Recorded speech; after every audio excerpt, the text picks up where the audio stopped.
ano na ang mangyayari sa atin dito sa Pilipinas, no? Kung patuloy pa rin natin suportahan yung kampo ng mga BBM.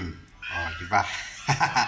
Kaya sa totoo lang, Duterte talaga ako kahit buro baliktarin pa rin yung pangyayari. Duterte pa rin kami kasi may may bakal na kamao at may puso. So kaya ganun na lang talaga mga ka-idol. Support tayo kay Duterte kasi alam nyo nung panahon ni Duterte ay maraming takot na tao na gumawa ng mga kasamaan. Yun po ang katotohanan kahit nga po ako ang tino-tino ng tao hindi nga nagpapasaway sa daan, yung parang takot ka lumabas baka mapasama ka sa mga ganyan, di ba? So parang nagkakamayroon ng respeto yung tao at nadidisiplina yung mga kapulisan, nadidisiplina. So may takot din sila sa gobyerno. Kaya ganun dapat ang tunay na presidente, Duterte lamang.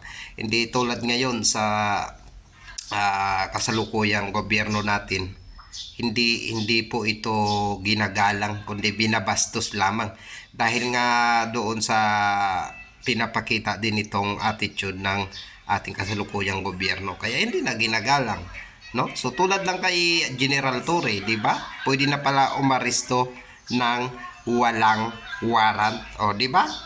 So binaluktot nila yung tunay na batas, kaya tayo ay Duterte ngayon.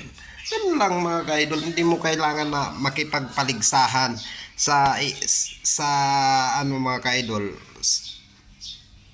Doon mo talaga masasabi na tunay na presidente, no?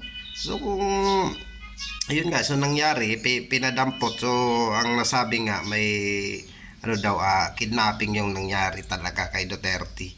Yun talaga yung katotohanan kasi wala naman talaga jurisdiction yung ICC sa Pilipinas. Kaya ganun yung nangyari.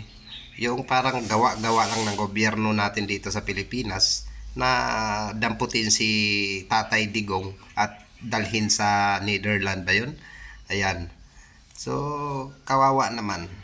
At maraming nagmamahal sa kanya.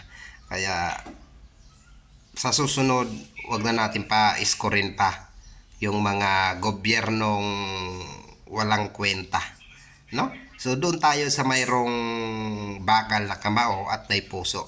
Doon po tayo at doon natin naranasan na mayroong gobyerno talagang nagmamahal sa atin at mayroong gobyernong nagdidisiplina sa atin. Kaya siyempre, doon tayo sa minamahal natin. Yun ang ating suportahan, no?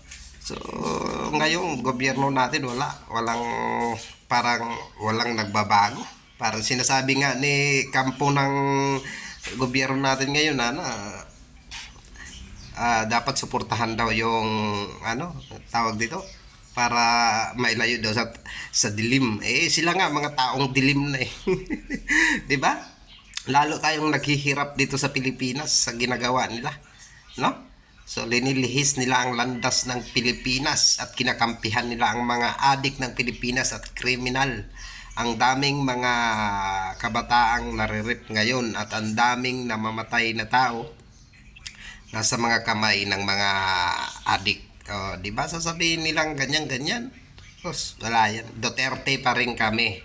Duterte pa rin kami.